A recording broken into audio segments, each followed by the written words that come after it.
Hello my dear friend, मैं शुभ कुमार यादव आज आपके लिए लेकर आया हूँ डूअर्स डायरेक्टेड। देखिए दोस्तों, ये डूअर्स डायरेक्टेड जो है ये आप लोगों को हाई स्कूल के अंग्रेजी के पेपर में बहुत उपयोगी है। ये जो पेपर आपका अंग्रेजी का है उसमें बिल्कुल पूछे जाएंगे और जो पूछे जाएंगे वही है दोस्तों। ठीक है, तो देखिए मैंने लिखा है सेंटेंस कुछ।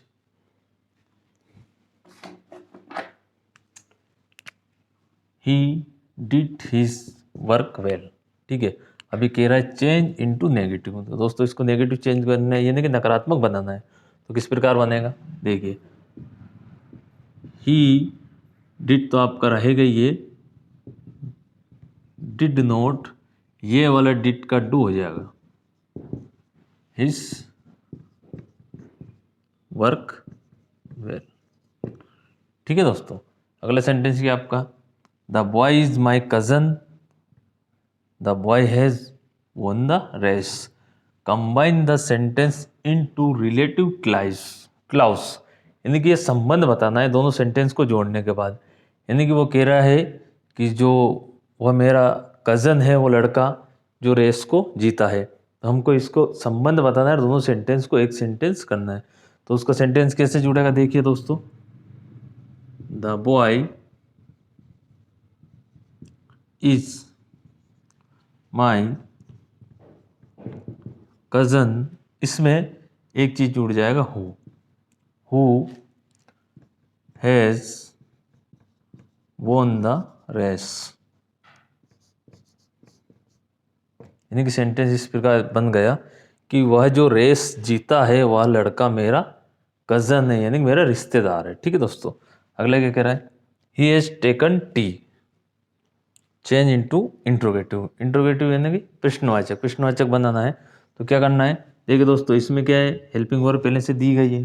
प्रश्नवाचक बनाने के लिए, इंट्रोगेटिव बनाने के लिए क्या करना होता है हमको, हेल्पिंग वर्ब को आगे ले लेते हैं सब्जेक्ट से आगे। तो इसमें हेल्पिंग वर्ब क्या आपकी हैज, ही टेकन टी। लेकिन एक बात ध्यान रखना, अगर आपने अंत में प्रश्नवाचक चिन्ह नहीं लगाया, इंट्रोगेटिव बना रहे, तो गलत हो जाएगा। ये हुआ आपका इंट्रोगेटिव सेंटेंस। सेंटेंस आपका unless you work hard you will fail. अब इसमें क्या करना है, आपने को rewrite the sentence using if in place of unless, यानी अनलेस के स्थान पर इफ का यूज करना है। तो आपको याद होना चाहिए कि अनलेस का मतलब होता है यदि नहीं, और इफ का मतलब होता है यदि। ठीक है दोस्तों, तो यदि नहीं को हटाकर यदि लगाएंगे तो उसकी जगह हमको नहीं भी जोड़ना पड़ेगा। तो इसलिए इसका मतलब क्या होता है, यदि नहीं, और इफ का मतलब होता है यदि। तो हमें क्या जोड़ना है, अनलेस को हटाकर इफ लगाएं सेंटेंस में। तो कैसे जुड़ेगा, देखिए दोस्तों, इफ यू, अब इसमें एक कंडीशन है कि यदि तो होगा लेकिन नोट को ना, यदि तो होगा लेकिन नहीं को कैसे जोड़ेंगे, तो उसके लिए क्या करना होता है, हमको नोट लगाना होता है। और सेंटेंस में नोट को अगर जोड़ते हैं तो आपको पता ही होगा कि हमेशा हेल्पिंग वर्ब के साथ जुड़ेगा। तो अब इसमें क्या लग रहा है, यू बहुवचन है, बहुवचन के साथ हेल्पिंग वर्ब किसकी लगी प्रेजेंट में, किस चीज़ की लगी, क्या लगेगी, डू या डस। तो एक वचन के साथ तो डल लगती है और बहुवचन के साथ डू लगती है। इफ़ यू डू नॉट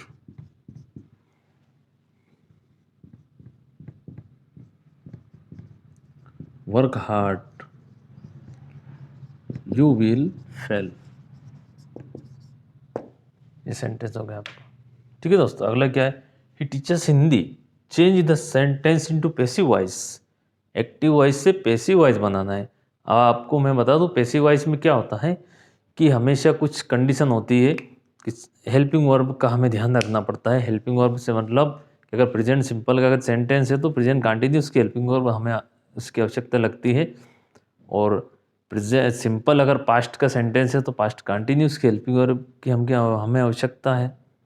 और अगर सिंपल फ्यूचर का सेंटेंस होता है तो सिंपल फ्यूचर टेंस का सेंटेंस होता है तो फ्यूचर कंटिन्यूस टेंस की, सेंटेंस के टेंस की हमको हेल्पिंग वर्ब की आवश्यकता होती है। ठीक है दोस्तों, तो मैं बता दूं आपको, ये वर्ब के साथ मैच लग रहा है, तो ये कौन से टेंस का सेंटेंस है, ये है आपका प्रेजेंट सिंपल का। तो प्रेजेंट सिंपल का तो हमें किस सेंटेंस की, किस टेंस के की हेल्पिंग वर्ब की जरूरत लगेगी, तो प्रेजेंट सिंपल का प्रेजेंट कंटिन्यूस का, प्रेजेंट कंटिन्यूस की हेल्पिंग वर्ब क्या है, इज एम आर। तो आपको पता होना चाहिए इज जो है एक वचनकर्ता के साथ प्रयोग होता है, एम आई के साथ और आर बहुवचन के साथ। ठीक है दोस्तों, तो इसमें क्या है आपका नंबर है हम बनाएंगे। सबसे पहले क्या आता है, ऑब्जेक्ट पहले लिया जाता है यानी कर्म। तो कर्म क्या है आपका, हिंदी इसमें। ठीक है, फिर क्या आता है इसमें, हेल्पिंग वर्ब। अब हिंदी अकेली है तो उसके साथ क्या जाएगा, इस। ठीक, इसके बाद में क्या आएगा इसका, टीच। टीच की जो मेन वर्ब होती है उसकी थर्ड फॉर्म आती है, क्या आती है, थर्ड फॉर्म आती है, टथ। ठीक है, टथ, टथ अस बाई जोड़े गई है, और ही जो है ही का क्या हो जाएगा, हिम। ठीक है दोस्तों, तो ध्यान रखना अगर सब्जेक्ट ही है तो ही का हिम हो जाएगा, शी है शी का हर हो जाएगा, वी है वी का अस हो जाएगा, दे है तो दे का देम हो जाएगा। और अगर कोई उसमें सब्जेक्ट अगर कोई संज्ञा है तो नाम का नाम ही रहेगा। ठीक है दोस्तों, अगला सेंटेंस कौन सा है आपका, children are making twice. Children are making twice यानी बच्चे खिलौना बना रहे हैं। अब देखिए मैंने कहा था आप कि प्रेजेंट सिंपल का हो तीनों का तो तीनों कंटिन्यूस में हेल्पिंग वर्ब चली जाएगी, लेकिन अगर कहीं कंटिन्यूस का ही सेंटेंस आ गया, आर लग रहा है इसमें, वर्ब के साथ आईएनजी लग रहा है यानी कि प्रेजेंट कंटिन्यूस का है, तो उसके साथ किस चीज़ का चेंज होगा। तो इसमें आपको एक चीज़ ध्यान रखनी है, हमेशा ऑब्जेक्ट को देखना है। ऑब्जेक्ट यानी कि जो कर्म है वो एक वचन है या बहुवचन है। अगर वो बहुवचन है तो हम सब्जेक्ट को नहीं देखेंगे, कर्म को देखेंगे। ठीक है, ठीक है दोस्तों, तो बच्चे जो है इसमें क्या कर रहे हैं, खिलौने बना रहे हैं। अब खिलौने जो बना रहे हैं, ट्वाइस, ट्वाइस क्या है, बहुवचन है। अभी चिल्ड्रन क्या है, बहुवचन है, आर लग रहा है। तो उसके साथ में सिर्फ अगर प्रेजेंट कंटिन्यूस का सेंटेंस है तो प्रेजेंट कंटिन्यूस में ही रहेगा, लेकिन उसमें क्या है, एक वर्ड जुड़ जाएगा अलग से, बीइंग। क्या जुड़ेगा, बीइंग। देखिए दोस्तों उसको बनाते हैं अपन, ट्वाइस बहुवचन है, ट्वाइस आर। ठीक है, इसके बाद क्या होगा, वर्ब की थर्ड फॉर्म लग जाएगी। तो इसमें क्या होगा, मेक का क्या हो जाएगा, मेक्ड, मेक्ड। फिर इसके बाद में क्या जुड़ेगा आपका, बिंग, बाई, और चिल्ड्रन है तो चिल्ड्रन ही रहेगा।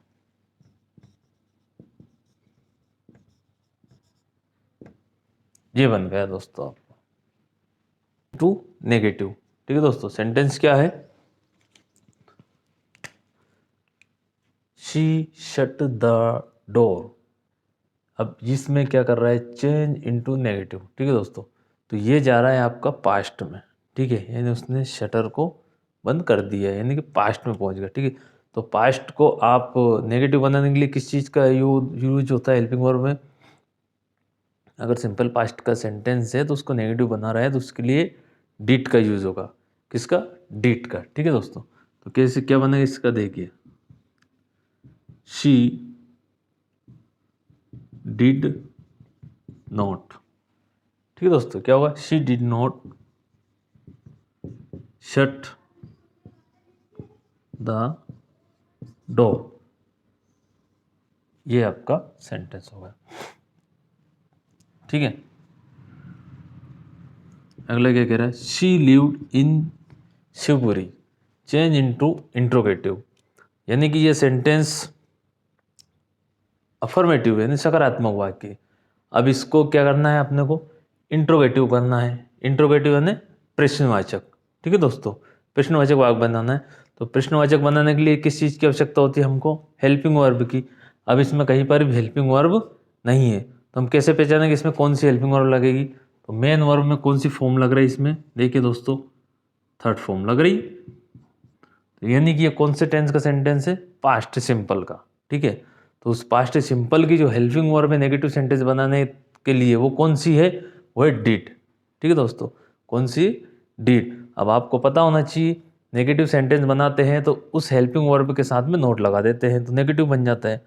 और उसी सेंटेंस को अगर इंट्रोगेटिव बनाते हैं तो जो हेल्पिंग वर्ब होती है उसको पहले ले लेते हैं कर सब्जेक्ट से, और सब्जेक्ट को उसके बाद में लगाते हैं, और अंत में जो है क्वेश्चनवाचक चिन्ह लगाते हैं तो हमारा इंट्रोगेटिव सेंटेंस बन जाएगा। देखिए दोस्तों मैं बनाऊं, शी लिव्ड। अब लिव्ड तो है लेकिन ये थर्ड फॉर्म है, लेकिन उसमें कंडीशन है प्रेजेंट पास्ट सिंपल में। अगर ये थर्ड फॉर्म आपकी ओनली अफर्मेटिव सेंटेंस में रहती है, नेगेटिव और इंट्रोगेटिव सेंटेंस में ये फर्स्ट फॉर्म हो जाएगी। कैसे, देखिए, तो इसकी क्या आएगी, डिड। ठीक है दोस्तों, फिर क्या आएगी, सब्जेक्ट शी, और ये लिव्ड की फर्स्ट फॉर्म हो जाएगी लिव, इन शिवपुरी,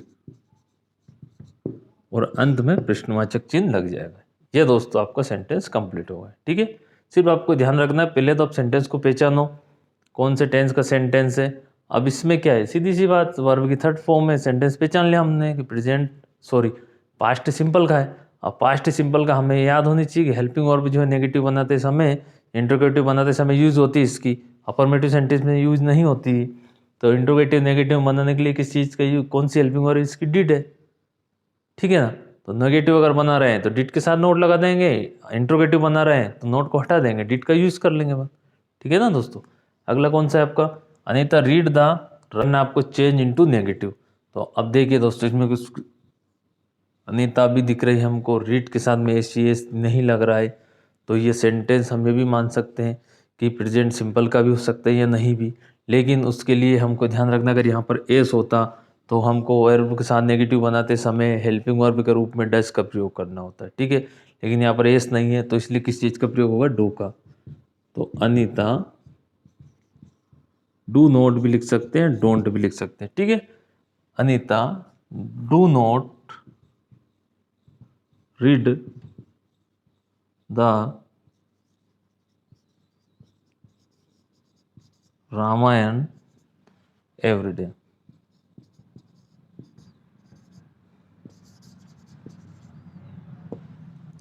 ये आपका सेंटेंस होगा इसका नेगेटिव। ठीक है दोस्तों, अगला कौन सा है आपका, they are selling their house, change present perfect. अब क्या कह रहा है, प्रेजेंट परफेक्ट टेंस में इसको चेंज करना है। अभी कौन सा दिख रहा है, प्रेजेंट कंटिन्यूस का है। ठीक है दोस्तों, अभी कौन सा है, ये प्रेजेंट कंटिन्यूस का। अब इसको परफेक्ट में चेंज करना है, तो आपको याद होनी चाहिए परफेक्ट टेंस में, प्रेजेंट परफेक्ट में हेल्पिंग वर्ब के रूप में हैज़ और हैव का प्रयोग होता है। वहीं वर्ब की जो मेन वर्ब होती है, मुख्य क्रिया होती है, उसके थर्ड फॉर्म का यूज होता है। ठीक है दोस्तों, देखिए इसका क्या बनेगा, दे, आर हट जाएगा, आर की जगह क्या आएगा, हैव। क्यों, क्योंकि दे आपका बहुवचन है। अगर दे आपका एक वचन करता होता है, यानी सिंगुलर नंबर होता तो हैज का प्रयोग होता, और प्लूरल नंबर यानी बहुवचन है तो हैव का प्रयोग होगा। दे हैव सेल यानी बेचना, सेल की जो थर्ड फॉर्म है वो क्या है, सोल्ड। दे हैव सोल्ड, बस वैसे वैसे बाकी और सेंटेंस वैसे वैसे आ जाएगा आपका, देयर हाउस। ये आपका change into present. Combine the sentence using so that, किस चीज का प्रयोग करने के लिए कह रहा है वो, सो दैट का। ठीक है, यानी दोनों सेंटेंस को जोड़ना है और सो दैट का प्रयोग करना है। ठीक है दोस्तों, देखिए मैं बता दूं आप लोगों को, सो दैट का प्रयोग दो तरीके से होता है। एक तो वेरी के स्थान पर सो लगाते हैं, और जो सेंटेंस दूसरे प्रारंभ होता है वहां पर दैट लगा देते हैं।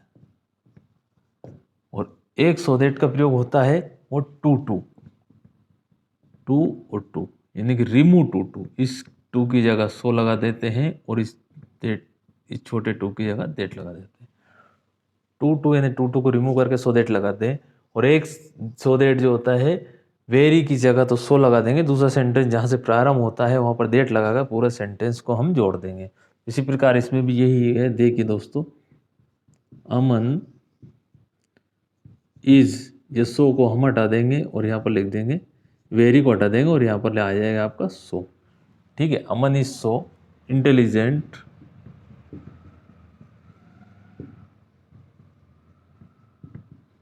अब ये दूसरा सेंटेंस यहाँ से प्रारंभ हुआ था तो यहाँ लगा देंगे हम दैट। ठीक है दोस्तों, और दो सेंटेंस जब जोड़ते हैं तो जो फर्स्ट लेटर जो कैपिटल होता है वो स्मॉल कर देंगे। ही कैन पास दिस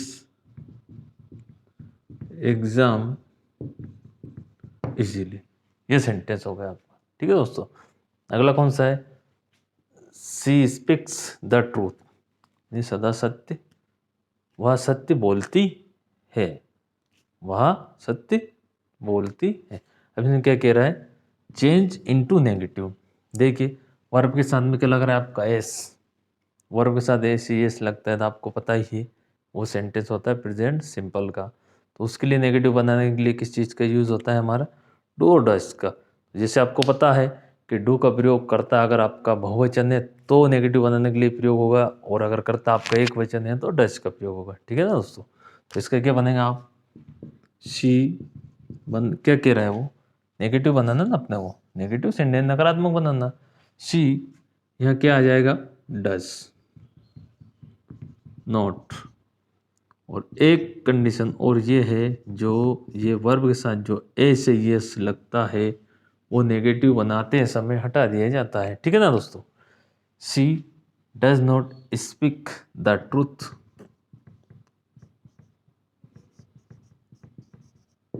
ये सेंटेंस कंप्लीट आपका। ठीक। अगला कौन सा है? I am ill, I am not going to school. Combine the sentence using so का प्रयोग करके सेंटेंस को हमें जोड़ना है, कंबाइन करना है। ठीक है दोस्तों? यानी कि मैं बीमार हूँ, मैं स्कूल नहीं जा सकता, तो सो एन होता है इसलिए। ठीक है, क्या होता है? इसलिए। तो इसमें यहाँ पर सो को कहाँ पर जोड़ेंगे? देखिए सीधा सिंपल सा वन, आई एम इल, बस यहाँ पर जोड़ देंगे हम सो आई एम नॉट। जहाँ पर जो दूसरा सेंटेंस आपका प्रारंभ हुआ वहाँ पर जोड़ देंगे, बाकी वैसे को वैसे सेंटेंस लिख देंगे। I am not going to school. ठीक है ना दोस्तों? ठीक है। इसके क्या कह रहा है? Rewrite the sentence using so that का प्रयोग अभी मैंने बताया था आप लोगों को कि सो का प्रयोग टू और दैट का प्रयोग भी टू के लिए, लेकिन सो दैट का प्रयोग दो तरह से होता है। एक तो वेरी और सेंटेंस प्रारंभ होता है उस वाले सेंटेंस में, एक ही टू का, यानी कि जहाँ जहाँ पर टू है उस टू को हटाकर तो हम सो लगा देंगे और इस टू को हटाकर हम दैट लगा देंगे। लेकिन इसमें एक चीज़ जुड़ती है, वो है कैन नॉट और कुड नॉट। ठीक है दोस्तों, ये ध्यान रखना। कैन नॉट एक वचन कर्ता के साथ और कुड नॉट बहुवचन कर्ता के साथ लगता है। ठीक है, अब इसको बनाएंगे हम। ही इज, टू को हटाया सो लगा दिया। ठीक। इल, इसको इस टू को हटाया हमने दैट लगा दिया, फिर दैट लगा दिया। उसके बाद जो सब्जेक्ट हमारा था वो रिपीट होता है ही, और क्या जुड़ेगा? Can not go school. ये सेंटेंस आपका बन गया। ठीक है दोस्तों, तो हमेशा ध्यान रखना कि टू को रिमूव करके आपको सो दैट यूज करना है। ये प्रश्न इस प्रकार भी आ सकता है, rewrite the sentence using so that. इस प्रकार भी आ सकता है, rewrite the sentence remove too यानी टू को रिमूव करना है, उसकी जगह पर सो दैट ही लगेगा, जाहिर सी बात है। ठीक है ना दोस्तों? और अगर सेंटेंस ये दे दिया उसने और बोला कि री right the sentence using so that की जगह टू अगर उसने दे दिया, कि ये सेंटेंस भी दे सकते हैं, कोई पता उल्टा सीधा भी आ जाएगा तो कोई दिक्कत नहीं। अगर इस प्रकार का आता है तो आप टू का प्रयोग करने की कहता है तो सो की जगह टू लगा देंगे और डेट की जगह छोटा टू लगा देंगे। ठीक है, और अलग से क्या लगाया हमने? कैन नॉट, ये हटा देंगे। ठीक है दोस्तों, ये हो गया आपका। अगला सेंटेंस है the tall man is a doctor, the tall man is talking to my father. वो कह रहा है, जो वह लंबा व्यक्ति है, जो वह लंबा व्यक्ति बात कर रहा है वो मेरे पिताजी, ऐसा सेंटेंस कह रहा है, लेकिन उसको कुछ और करना है। कहने का मतलब क्या कह रहा है वो? Combine the sentence using who, who का प्रयोग करते हुए सेंटेंस को जोड़ना है। तो किस प्रकार जोड़ेगा? देखिए the tall man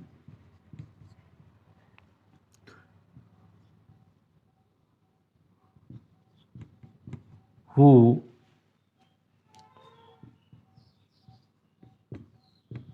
talking to my father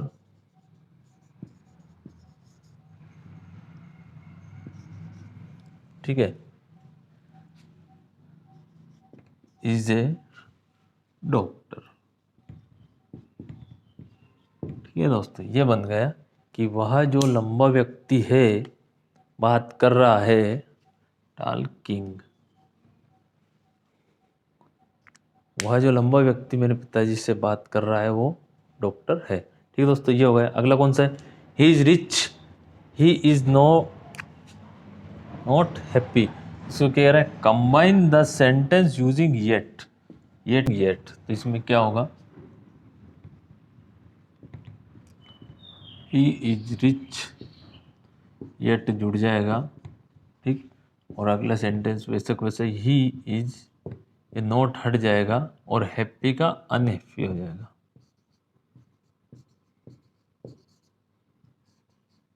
ठीक है दोस्तों, अगला कौन सा है? Tea is too hot to drink using so that, यानी सो दैट का प्रयोग करना वही पहले की तरह। टी इज, इसको हटा के हम क्या लिख देंगे? सो हॉट, और इसको हटाकर दैट।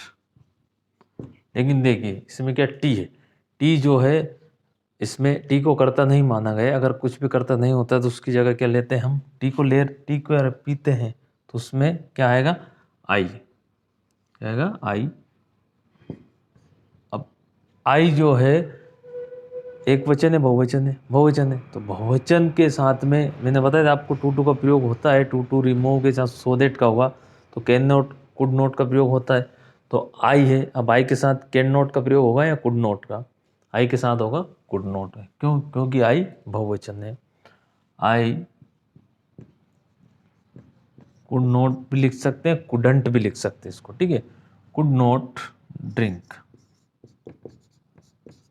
ये आपका सेंटेंस कंप्लीट होगा। ठीक है दोस्तों, अगला है आपका Delhi is larger than Bhopal. तो इसका आएगा using positive degree. Positive degree में इसको यूजिंग करना है, ठीक है।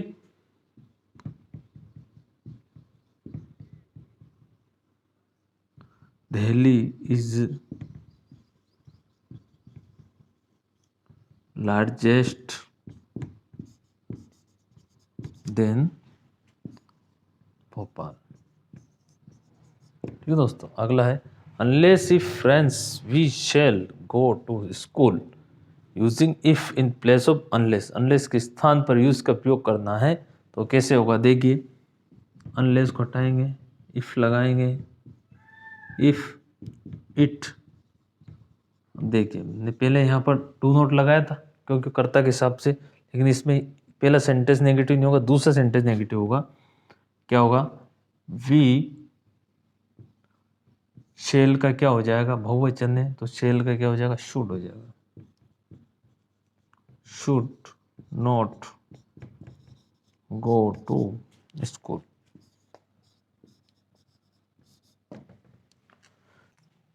देखिए दोस्तों, ये लार्जेस्ट नहीं है, ये ओनली लार्ज है। लार्जर का पॉजिटिव डिग्री लार्ज रहेगा। देखिए दोस्तों, अगला सेंटेंस है आपका if she does not come on time the teacher will punish her using unless place of if, यानी इफ के स्थान पर आपको अनलेस का प्रयोग करना है। ठीक है दोस्तों, कैसे करेंगे? वही इफ को हम हटा देंगे, अनलेस शी। अब देखिए अनलेस, यदि नहीं, तो ये ना इसमें आ गया। यहाँ पर एक ना लग रहा है आपका, क्यों लग रहा है ना? क्या? क्योंकि यहाँ पर इफ था, ठीक है ना। तो इसलिए हम ये नोट हटाएंगे, लेकिन नोट के साथ आपको पता होना चाहिए कि इसकी हेल्पिंग वर्ब भी हट जाएगी। तो क्या हो जाएगा? Unless she come on time the teacher will punish, will punish. वैसे वैसे सेंटेंस हर उतर जाएगा, बाकी सिर्फ ये हटेगा डज नॉट, और इफ की जगह हम अनलेस लगाना। ठीक है दोस्तों, अगला क्या है? He taught English change into present simple. ठीक है, ये जो है प्रेजेंट सिंपल में नहीं है, क्योंकि इसमें वर्ब की फॉर्म जो है टीच की जो है थर्ड फॉर्म आ रही है। ठीक है दोस्तों, इसमें अगर आपका प्रेजेंट सिंपल होता, उसमें वर्ब की कौन सी फॉर्म चाहिए अपने को? First form. ठीक है, तो वर्ब की फर्स्ट फॉर्म लाना है प्रेजेंट सिंपल में। ही टच का क्या हो जाएगा? टिच, लेकिन उसके साथ क्या जुड़ जाएगा? एस, क्योंकि कर्ता आपका एक वचन है। ही टीच इंग्लिश, ये आपका सेंटेंस। ठीक है दोस्तों, अगला क्या कह रहा है? ही लेके यहाँ तक। अब इसमें क्या कह रहा है? Rearrange the word to make meaningful sentence. इन वर्ड को रीअरेंज करना है और एक अर्थ सहित एक सेंटेंस, मीनिंगफुल सेंटेंस को बनाना है। ठीक है दोस्तों, क्योंकि इसमें जो वर्ड है वो अस्त व्यस्त है। ठीक है, कैसे बनाएंगे? देखिए, सबसे पहले हम क्या लेते हैं, हमें सेंटेंस बनाने के लिए सब्जेक्ट। तो सब्जेक्ट में क्या है? Children, children. फिर क्या है? वर्ब, हेल्पिंग वर्ब और main verb. We were playing. फिर क्या? ऑब्जेक्ट, क्या खेल रहे हैं? फुटबॉल। कहां पर खेल रहे हैं? In the park. ये सेंटेंस आपका बन गया है। ठीक है दोस्तों, ऐसे रीअरेंज करने का सेंटेंस आपका एक बिल्कुल आएगा। अगला है, Hindi is not so difficult as English. यानी कि ये जो सेंटेंस है, इसको कह रहा है वो कोई हिंदी कठिन नहीं है किसके अपेक्षा? अंग्रेजी के अपेक्षा। लेकिन रीराइट यूजिंग कंपैरेटिव डिग्री में इसको चेंज करना है अपने को। तो कैसे होगा? हिंदी इज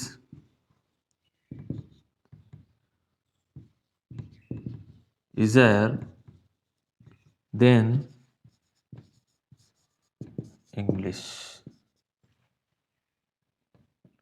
ठीक है दोस्तों, ये हो गया। अगला है, they have been playing her since morning.